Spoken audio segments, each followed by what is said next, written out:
Observons maintenant deux droites particulières. La première droite, c'est une droite qui est parallèle à l'axe des abscisses. On peut regarder l'exemple qui est là. Donc, si on prend certains points de la droite, prenons certains points. Donc, ici, le point de coordonnées moins 3, 2, le point 0, 2, et un autre point, par exemple, le point 4, 2. Qu'est-ce qu'on peut constater? Que tous ces points ont la même ordonnée, y est égal à 2, d'où l'équation de la droite est y est égal à 2. Ce qui veut dire que l'écriture générale d'une droite parallèle à l'axe des abscisses sera de la forme y est égal à p. Ce n'est pas une fonction du premier degré, on appelle ça une fonction constante. Si maintenant on passe à l'autre droite particulière, qui est la droite parallèle à l'axe des ordonnées, c'est une droite verticale. Dans cet exemple, je prends certains points de la droite, par exemple ici un point de coordonnées, donc 2, 0. Le point qui ici aura comme coordonnée 2, moins 2. Je prends un autre point, celui-ci, comme coordonnée 2, 5. Qu'est-ce qu'on peut constater? Que tous ces points ont la même abscisse qui vaut 2. D'où l'équation de la droite est x est égal à 2. Donc l'écriture générale d'une droite parallèle à l'axe des ordonnées sera de la forme x est égal à k. On va passer maintenant à la notion de la pente d'une droite. La pente d'une droite, c'est le rapport entre l'accroissement des ordonnées, qu'on va noter delta y, avec celui des abscisses qu'on notera delta x. De cette définition, nous allons obtenir la formule suivante, puisque si on prend deux points quelconques de la droite que je vais appeler A, xa, yk, et B de coordonnées xb, yb, j'obtiens la formule. La pente est obtenue en faisant le taux de l'accroissement des ordonnées sur celui des abscisses, et donc yb moins ya sur xb moins xa. Cette pente, on peut aussi la découvrir au départ de l'expression y est égal à mx plus p, puisque la pente, c'est en fait la valeur m.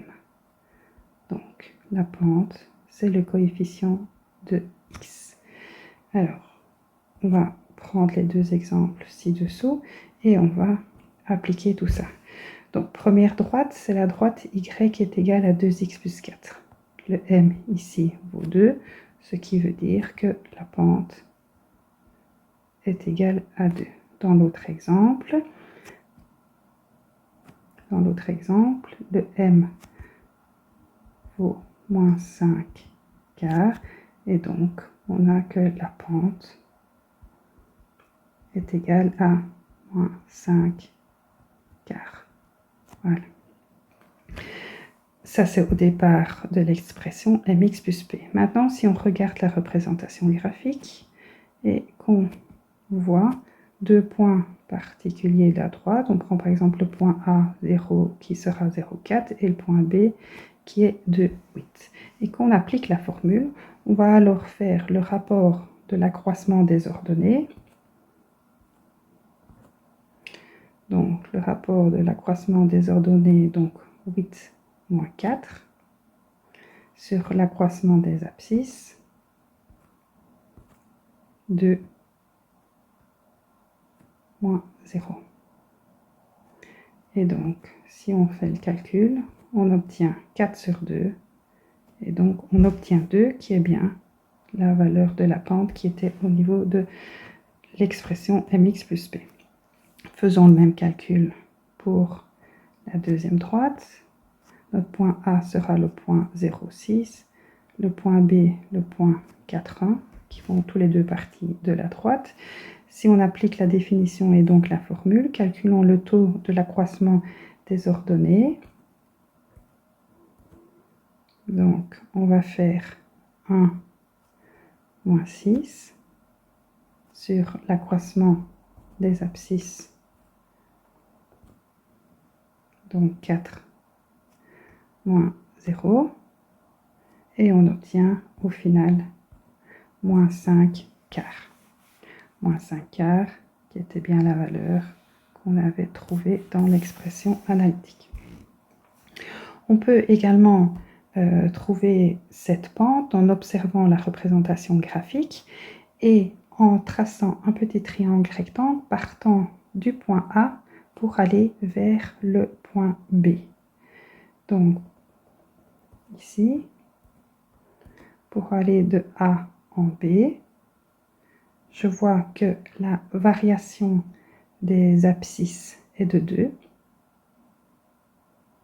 et que la variation, l'accroissement des ordonnées est de 4.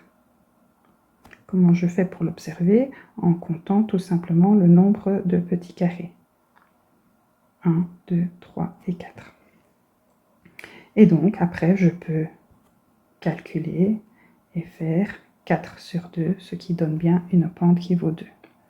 Si je l'observe de l'autre côté, en partant du point A vers le point B, je regarde l'accroissement des abscisses. Donc je trace un petit triangle rectangle. J'essaye d'aller du point A vers le point B. J'observe que l'accroissement des abscisses vaut 4, mais que l'accroissement des ordonnées, ici, vaut moins 5. Alors pourquoi moins 5? Parce que je vais dans le sens opposé à l'axe Y. Et une fois que j'ai obtenu ces deux valeurs, je peux calculer la pente en faisant l'accroissement des ordonnées sur l'accroissement des abscisses et j'obtiens bien moins 5 quarts. Alors il faut faire attention que pour les droites particulières, donc les droites horizontales et les droites verticales, ce n'est pas tout à fait, ça ne donne pas la même chose, puisque lorsqu'on prend une droite parallèle à l'axe des abscisses, si on veut appliquer cette formule en prenant deux points quelconques de la droite, le point de 4 et le point de coordonnées 5, 4, la différence des ordonnées va nous donner donc 4 moins 4 et donc 0. La différence, l'accroissement des abscisses va nous donner 5 moins 2. Et donc on se retrouve avec comme résultat 0 sur 3, ce qui nous donne 0. Donc attention ici que lorsque la droite est horizontale, la pente donnera un résultat nul. Pour la droite verticale, si on fait le même calcul au départ de 2 points de la droite, donc nous avons ici la droite verticale, prenons les 2 points qui sont ici, calculons le rapport de l'accroissement des ordonnées sur l'accroissement des abscisses. Donc l'accroissement des ordonnées, on va obtenir donc 4 moins 1 sur l'accroissement des abscisses, moins 3 moins 3. Et donc, on obtient comme résultat, cette fois-ci, 3 sur 0. Ce qui veut dire que la droite parallèle à l'axe des ordonnées, donc la droite verticale, n'a pas de pente.